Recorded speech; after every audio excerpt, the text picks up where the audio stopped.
Gloire à Dieu.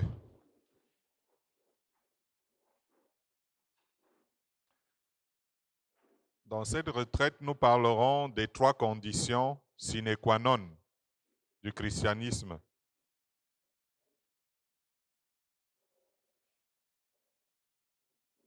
Amen. Les 3 conditions sine qua non du christianisme. Nous le verrons en 2 parties. Vous savez, en marchant avec Dieu, nous nous disons, bon voilà, le Seigneur, lui, il a fait ceci, il a fait cela, tout va bien, et nous, on n'a rien à apporter en retour. Mais ce n'est pas vrai. Donc, lisons Matthieu chapitre 16.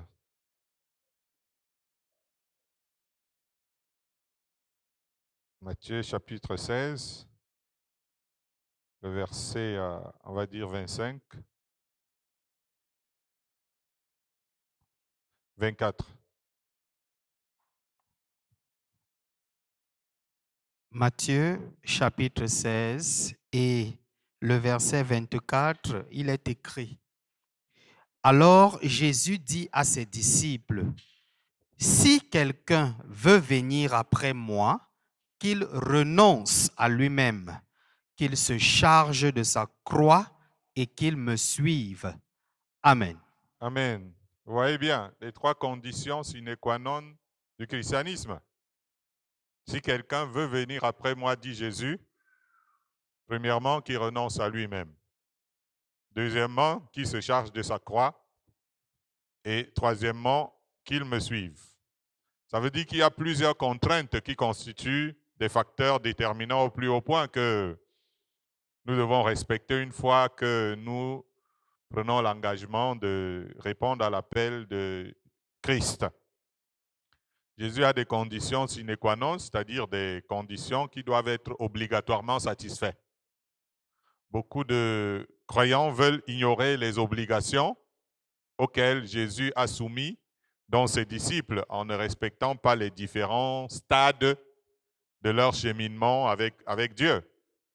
Jésus a été pourtant clair pour quiconque veut venir après lui. Quand nous lisons ce message, et comme nous sommes les pentecôtistes, on se souvient seulement des promesses de Dieu et nous nous éloignons des conditions que Jésus a posées pour toute personne qui vient après lui. Donc, ça sont des conditions incontournables pour quiconque veut être un vrai disciple de Jésus-Christ. Il doit passer obligatoirement par là. Sinon, vous serez quelqu'un dans le tas que Jésus ne peut pas considérer comme son disciple véritablement. Et nous allons voir ces 3 conditions.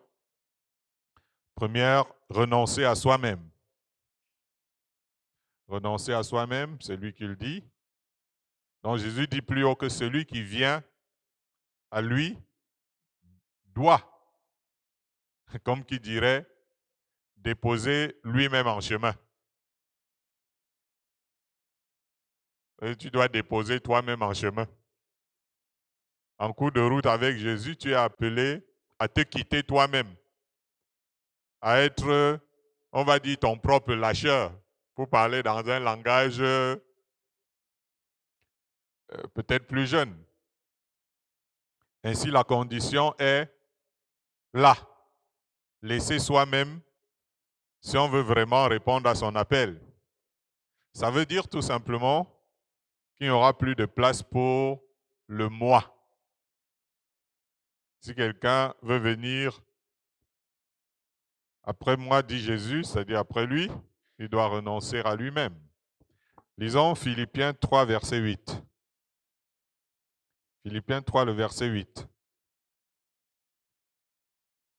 Philippiens chapitre 3, verset 8. Et même, je regarde toutes choses comme une perte à cause de l'excellence de la connaissance de Jésus-Christ mon Seigneur, pour lequel j'ai renoncé à tout, et je les regarde comme de la boue, afin de gagner Christ. Amen. Gloire à Dieu. L'apôtre Paul dit qu'il regarde toutes choses comme étant une perte à cause de l'excellence de la connaissance de Jésus-Christ. Ça veut dire, par exemple, quand on dit à quelqu'un il faut renoncer à soi-même, ça peut sembler être quelque chose de surréaliste parce que, bon, voilà, pourquoi ça? Ça veut dire quoi? Voilà, donc, et puis, l'apôtre Paul va dire que l'excellence de la connaissance de Jésus-Christ l'a amené à renoncer à tout. Et quand tu ne vois pas ce que, en fait, le Seigneur est en train de voir à travers le renoncement, tu vas trouver en cela un véritable embêtement. L'apôtre Paul va parler ici à cause de l'excellence de la connaissance de Jésus-Christ, son Seigneur. Il regarde toutes choses comme une perte. Mais au début, il a fallu qu'il laisse tout tomber. Son objectif était de gagner Christ. C'est parce que toi, tu veux gagner. Mais on peut dire que c'est certainement parce qu'il avait un objectif aussi élevé. Et il a réalisé qu'il devait renoncer à tout pour gagner cela. Je dis bien tout. C'est le prix que l'apôtre Paul a payé. Ça veut dire que dans sa marche, il n'a rien gardé pour lui-même. Il faut dire que c'est l'excellence de la connaissance de Jésus-Christ qui l'a amené finalement à voir toutes choses comme étant de la boue. Et là, ce n'est pas de la théorie. S'il n'avait pas connu qui est véritablement le Seigneur Jésus, il aurait continué normalement à donner de la valeur à toutes ces choses auxquelles il a fini par renoncer. Moins on connaît véritablement le Seigneur Jésus-Christ, plus on donne de la valeur à ces choses, à toutes choses. Et plus on est incapable de renoncer à quoi que ce soit. Sinon, quand il arrive qu'on renonce, c'est toujours partiellement. Il arrive alors que le Seigneur lui-même, parfois dans la marche du chrétien, il vient l'exiger. Gloire à Dieu. Comme il le dit plus haut, que celui qui veut venir à moi renonce à lui-même. Paul a renoncé premièrement à la justice de la loi parce que c'est quelqu'un qui avait sa religion. Il persécutait les chrétiens parce qu'il voyait qu'ils avaient quitté la religion ancestrale dans laquelle ils étaient. Et puis un jour, il rencontre Jésus. Et il se retrouve en train de renoncer à quelque chose dont il était un fervent adepte. Il a laissé tomber sa théologie et ses convictions religieuses. La rencontre avec Jésus-Christ va t'amener à ce standard. Parce que renoncer, c'est aussi abandonner une croyance. Parce qu'avant de rencontrer Jésus, nous avons des croyances.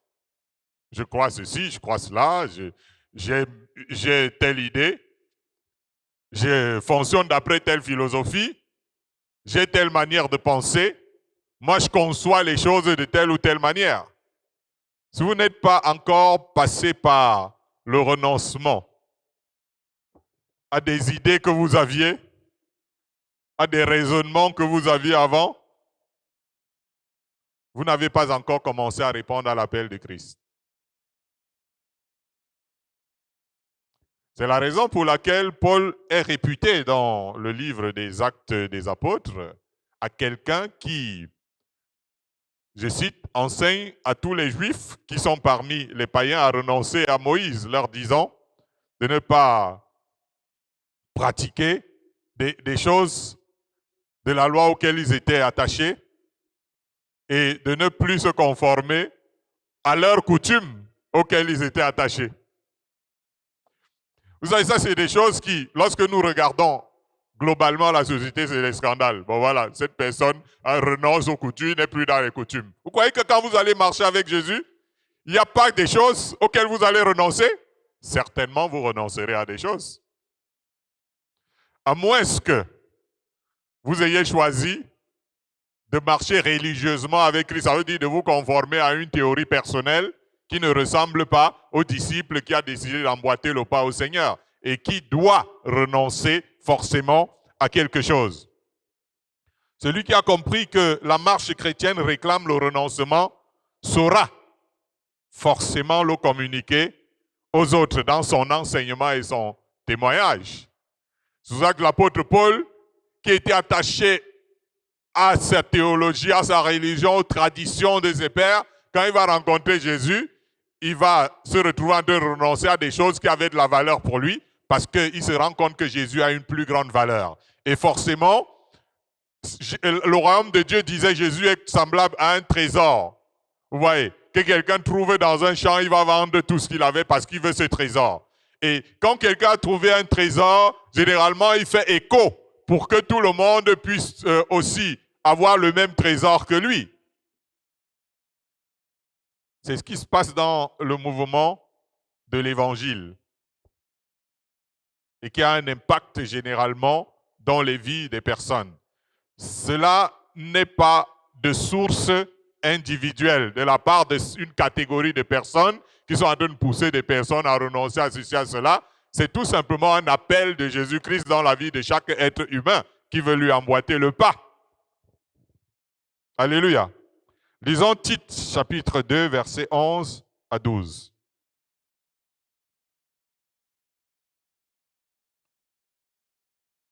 Car la grâce de Dieu, étant donné le temps, car la grâce de Dieu, source de salut pour tous les hommes, a été manifestée.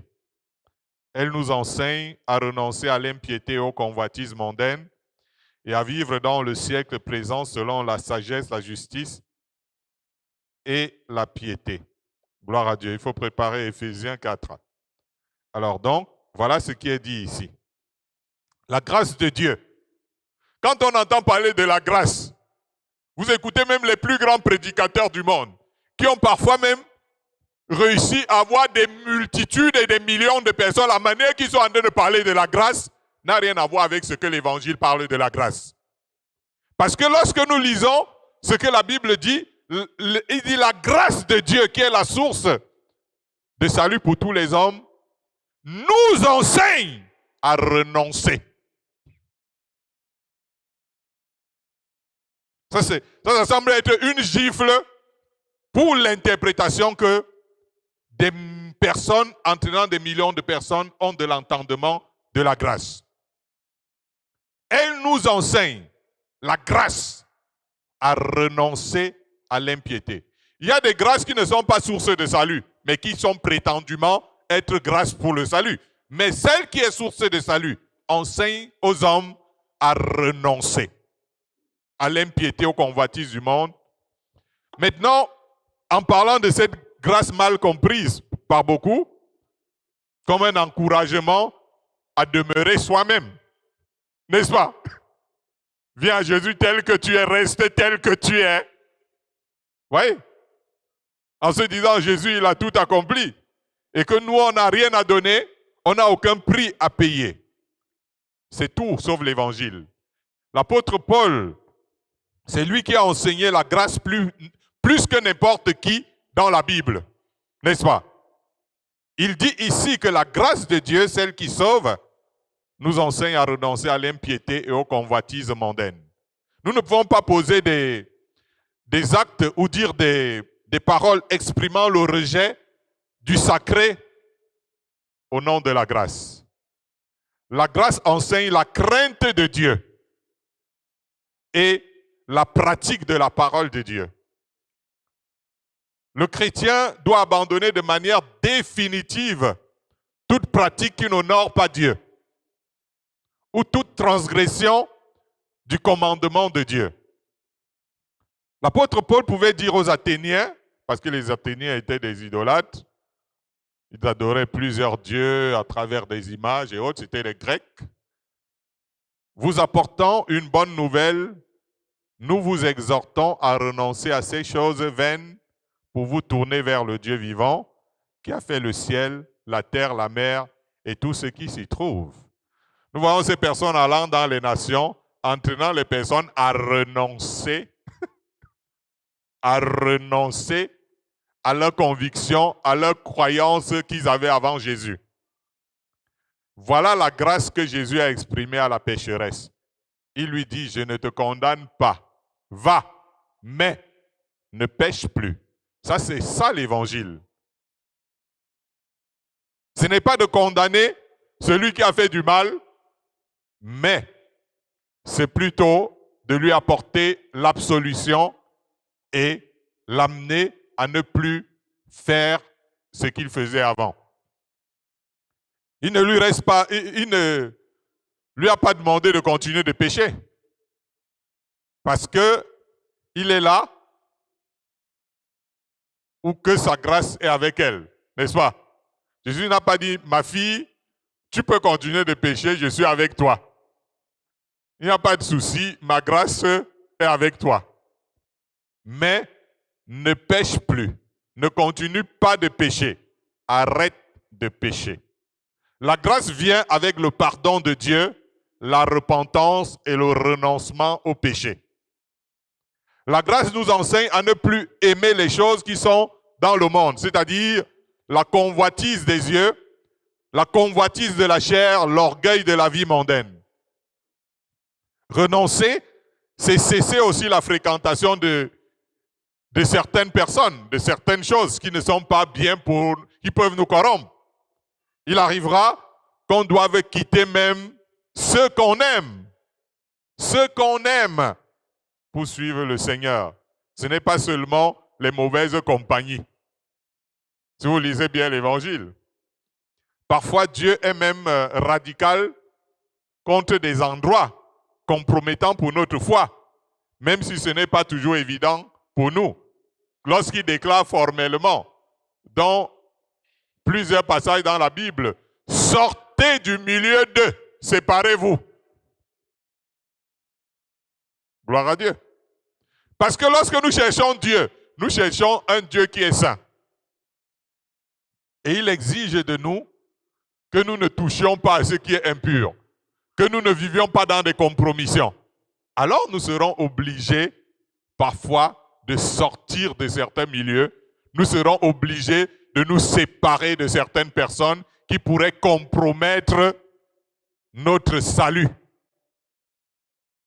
et notre engagement vis-à-vis de Dieu. Alléluia. Éphésiens 4, le verset 25.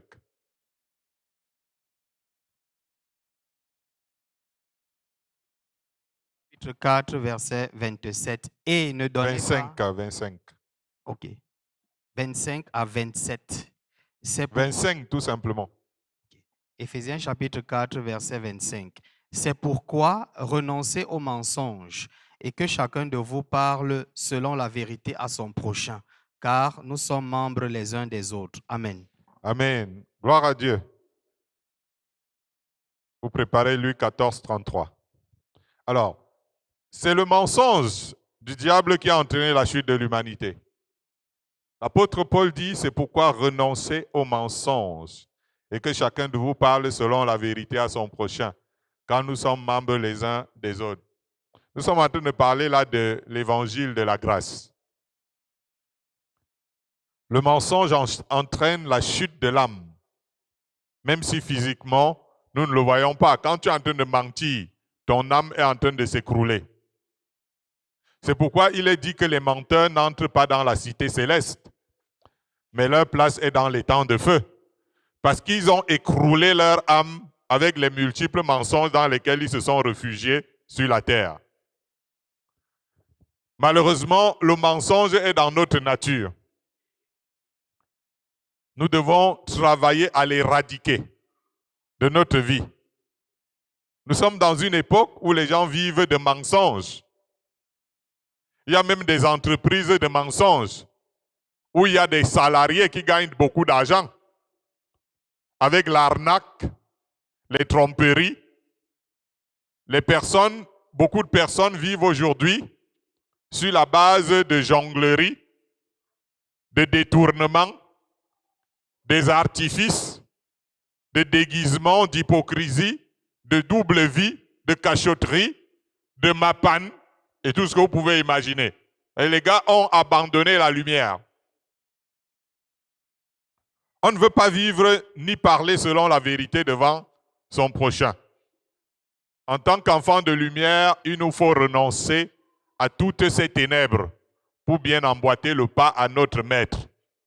Si quelqu'un veut venir après lui, il doit renoncer à ça. Il y a aussi des aspects de notre nature auxquels Paul nous exhorte à renoncer. En ces termes, renoncer à toutes ces choses, il dit à la colère. Tu es bien content d'être à Wanatunkwal, mais le Seigneur dit que la colère, on doit renoncer à ça. À l'animosité. Il est toujours nerveux. Il dit que non, excusez-moi, parce que je suis fatigué. À la méchanceté. À la calomnie. Pourquoi tu ne peux pas dire du bien des gens? Toujours en train de critiquer, de dire des choses négatives sur les autres. Les paroles déshonnêtes qui pourraient sortir de votre bouche. Cela montre que la vie chrétienne n'est pas une vie d'oisiveté, parce que ça, c'est le boulot. La colère doit disparaître de notre manière d'être. Et si nous pensons être dans une sainte colère, la Bible dit que le soleil ne se couche pas sur notre sainte colère. Et toi, tu es chrétien, et tu es en colère depuis des jours. Tu es venu prier, tu es en colère depuis des semaines, depuis des mois, voire des années contre quelqu'un. Qui va t'entendre? Le Dieu qui te demande de renoncer à la colère? Est-ce que tu penses que tu es à la suite de Jésus? La colère de l'homme, dit Jacques, n'accomplit pas la justice de Dieu. Ne pense pas que ta colère, Dieu est dans ça, que Dieu est ton complice. L'animosité, c'est le sentiment d'hostilité que nous nourrissons envers quelqu'un. Ça aussi, c'est à éviter, même si la personne insiste à vous faire craquer. Renoncer, c'est aussi abandonner nos droits dans certains domaines. C'est pourquoi Jésus dit, la parabole selon laquelle si quelqu'un veut prendre ta tunique, laisse-lui aussi ton manteau. Ça veut dire qu'il y a quand même des justices que nous devons parfois laisser. Nous devons aussi passer par toutes ces choses si nous disons suivre Jésus. La méchanceté doit disparaître, tout comme la calomnie et les paroles déshonnêtes. J'envoie un message à ceux qui confondent le message de la grâce. Donc avec toutes ces choses-là, ils vont entrer au ciel par grâce. C'est autant de choses auxquelles il faut renoncer pour aller après Jésus. Gloire à Dieu. Lisons Luc 14, 33. Le Seigneur Jésus-Christ dit, « Ainsi donc, quiconque d'entre vous ne renonce pas à tout ce qu'il possède ne peut être mon disciple. » Amen. Amen. Plus haut, Paul disait avoir renoncé à tout poursuivre pour gagner Christ. C'est Jésus qui dit ici, « Quiconque d'entre vous ne renonce pas à tout ce qu'il possède ne peut être mon disciple. » Paul n'exagérait donc pas d'avoir renoncé à tout. Si vous n'avez pas la grâce d'avoir renoncé à tout dans votre vie en suivant Jésus, vous êtes un petit suiveur religieux. Moi, je parle en connaissance de cause. Il n'y a pas quelque chose à laquelle je n'ai pas renoncé. La plupart savent que Jésus a demandé de faire des disciples de toutes les nations. En théorie, c'est cela. Mais en quintessence, n'est disciple de Christ que celui qui s'est renoncé à tout ce qu'il possède. Pour bien comprendre, Paul dit quelque part que celui qui possède vive comme ne possédant pas. Tout ce que nous aimons plus que le Seigneur Jésus-Christ nous rend indignes de lui. Il n'y a pas de place pour les idoles dans le cœur du croyant. Cela signifie aussi que vous serez amenés à abandonner vos propres projets, voire des projets intéressants ou vitaux pour répondre à son appel. Tenez par exemple, Jésus vient trouver des hommes engagés dans leurs entreprises familiales, les entreprises qui les nourrissaient. Il vient dire, suivez-moi. Il est écrit aussitôt, ils abandonnaient leur filet et le suivirent. Voilà leur réalité, hein? Voilà leur réalité avec Christ. Vous verrez que le renoncement est la clé de la vraie repentance. Jean-Baptiste qui prêchait la repentance demande aux gens qui venaient à lui d'arrêter les mauvaises pratiques auxquelles ils s'étaient habitués. Nous nous disons que nous sommes des libres penseurs. Nous sommes libres de faire ou d'obtenir tout ce que nous voulons. Mais avec le Seigneur, nous allons devoir parfois abandonner la jouissance de beaucoup de choses Voyez-vous, Moïse a dû abandonner tous les trésors d'une Égypte dont il était le prince et à qui le trône était promis pour répondre à l'appel du Seigneur. Il arrivera que le Seigneur vous amène à décider de ne plus profiter de quelque chose qui vous était très précieuse. Jésus n'a-t-il pas quitté le ciel et abandonné sa gloire à cause de nous? Vous croyez qu'il nous demande plus que lui? Il n'a fait? Sachez qu'il ne demandera pas souvent moins en ce qui nous concerne. Si vous n'avez pas vécu ou si vous n'êtes pas disposé à renoncer à tout, quand Dieu vous le commande, vous ne pouvez pas être le disciple de Jésus-Christ. C'est d'avoir compris le renoncement que les hommes et femmes de Dieu de la Bible sont devenus de grands héros et grands généraux de la foi à laquelle nous on est en train d'aspirer aujourd'hui. Alléluia. Nous allons parler en moitié de la deuxième condition, qui veut dire se charger de sa croix. Là, nous lirons Matthieu 10, 38. Ceci constitue, on va dire, la deuxième condition de la chrétienté. Le renoncement à soi ne suffit pas. Il faut aussi se charger de sa croix. Quand vous êtes content de votre christianisme, vous allez vous rendre compte que si le Seigneur vient, vous n'êtes tellement éloigné que vous ne pouvez pas imaginer. Le renoncement à soi ne suffit pas, il faut aussi se charger de sa croix. C'est vrai que la plupart ne retiennent que la parole qui dit que tous ceux qui sont chargés viennent à lui et reçoivent le repos. Mais nous avons dans notre marche à la suite du Seigneur Jésus-Christ une immense charge à porter, notre croix.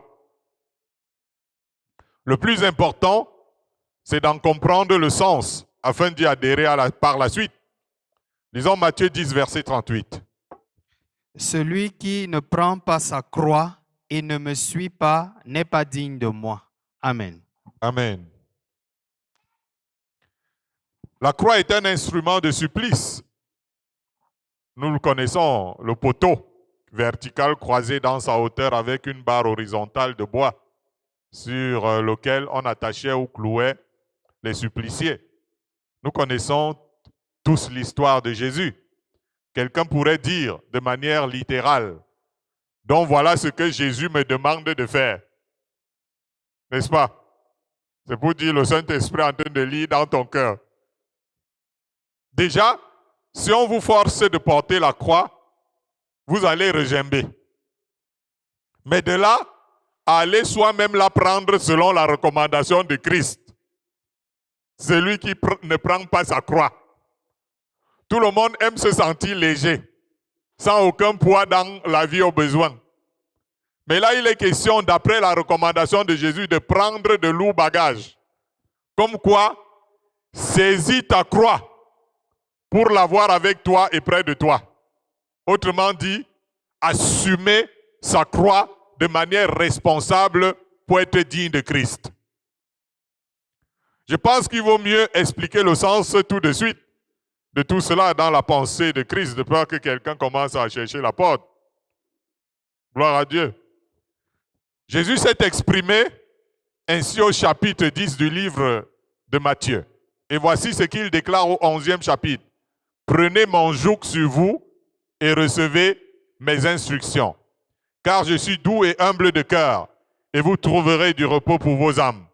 Car mon joug est léger, mon joug est doux, et mon fardeau est léger. » Jésus dit à Pierre que quand il atteindrait la maturité, quelqu'un d'autre le conduirait là où il ne veut pas. Parce que quand il était immature, il allait où il voulait. Le joug, c'est un assujettissement ou une contrainte d'ordre matériel ou moral, voire spirituel. Qui veut enjoy d'être persécuté pour la justice de Dieu? Qui veut enjoy lorsqu'il est outragé que l'on dit de lui toutes sortes de mal à cause de Christ? Qui veut enjoy les tribulations dans ce monde que Jésus a pourtant vaincu? Est-ce que vous voyez ce joug-là? Par ailleurs, il est question de recevoir ces instructions. Voilà son fardeau, léger pourtant, mais qui semble trop contraignant pour beaucoup. Prendre sa croix, c'est envisager mentalement de souffrir avec Jésus. Quand tu es en train de marcher avec lui, est-ce que tu envisages de souffrir? Dans ta tête, tu envisages de souffrir avec lui. L'apôtre Pierre dit, et armez-vous de la pensée de souffrir. Ouais, les chrétiens, quand ils marchent un peu, une petite mouche le pique, il est déjà très fâché. C'est en plus de cela s'engager dans la voie où nous acceptons qu'ils nous instruisent et nous conduisent là où nous ne voulons pas nous-mêmes. La voie de l'obéissance totale. C'est tout cela qui signifie prendre sa croix. Ce que nous ne savons pas, souvent, c'est que c'est pour le salut de nos âmes. C'est pourquoi nous ne le prenons pas en considération. On se dit, ben, pourquoi? Alléluia. Lisons un dernier passage. Pour cette première partie, Luc 14, 27, Élie. Luc chapitre 14, 27. Et quiconque ne porte pas sa croix et ne me suit pas ne peut être mon disciple. Amen. Amen. Est-ce que vous entendez ça? Si quelqu'un ne porte pas sa croix et ne me suit pas, il ne peut pas être mon disciple. Tout le monde est d'accord d'être disciple de Jésus. Mais c'est de ça qu'il s'agit. Dans Luc, ici, Jésus parle de comment on devient son disciple. C'est important, sa croix. Jésus, c'est un porteur de croix et tous ces gens qui le suivent portent leur croix. C'est ça la marche chrétienne. Derrière, il s'agissait de prendre la croix, mais il faut porter.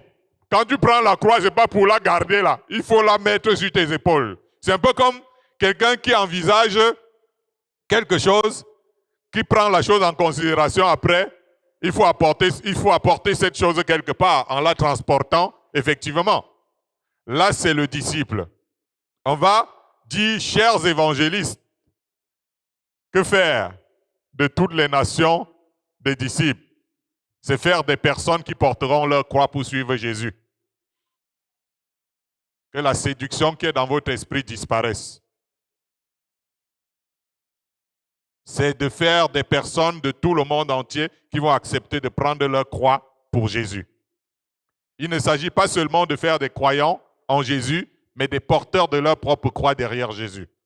La croix, nous le savons déjà, est l'objet symbolique représentant le supplice de Christ. C'est un peu comme pour dire, je porte aussi ma croix pour souffrir avec lui. C'est en cela que Jésus dit quelque part, quiconque aura honte de moi et de mes paroles, le Fils de l'homme aura honte de lui quand il viendra dans sa gloire et dans celle du Père et des saints anges. Assumer Jésus, c'est ne plus avoir honte de lui et de ses paroles. Porter sa croix, c'est donc de ne plus se cacher. Ne plus avoir honte de s'afficher pour Jésus. C'est rendre témoignage de lui aux hommes. L'apôtre Paul dit, car je n'ai point honte de l'évangile. C'est une puissance de Dieu pour le salut de quiconque croit, du juif premièrement, puis du grec, parce qu'en lui est révélée la justice de Dieu par la foi et pour la foi. Si tu as reçu ces instructions, non seulement c'est pour les mettre en pratique, mais surtout pour en rendre témoignage. Ce n'est pas pour montrer sur les réseaux sociaux comment tu es beau, c'est d'annoncer l'évangile. Porter la croix, c'est aussi, comme le dit si bien Paul, porter les fardeaux les uns des autres. Et vous accomplirez ainsi la loi de Christ. Autrement dit, priez les uns pour les autres, combattre les uns pour les autres dans la prière. Être concerné devant Dieu par les situations des autres, ça c'est aussi porter sa croix. Les évangélistes ambulants, les marcheurs fidèles et les intercesseurs qui sont à leur poste, qui vivent dans leur poste, portent déjà leur croix pour le salut des âmes. Chacun peut le faire à son niveau. Nous devons porter le beau nom de Jésus partout. Et c'est notre croix déjà. Car il est possible qu'on nous outrage à cause de ce simple fait. Mais porter sa croix comme Jésus a porté la sienne, c'est aussi de savoir que la vie chrétienne, en particulier, est le chemin du calvaire avec Christ que nous avons emprunté. Et chacun de nous y endurera sa part d'épreuve pour être affermi dans la foi et pour affermir son âme pour l'éternité. Alléluia. Donc voilà ce que le Seigneur nous apporte dans cette première partie. Nous allons finir avec tout à l'heure. Gloire à Dieu.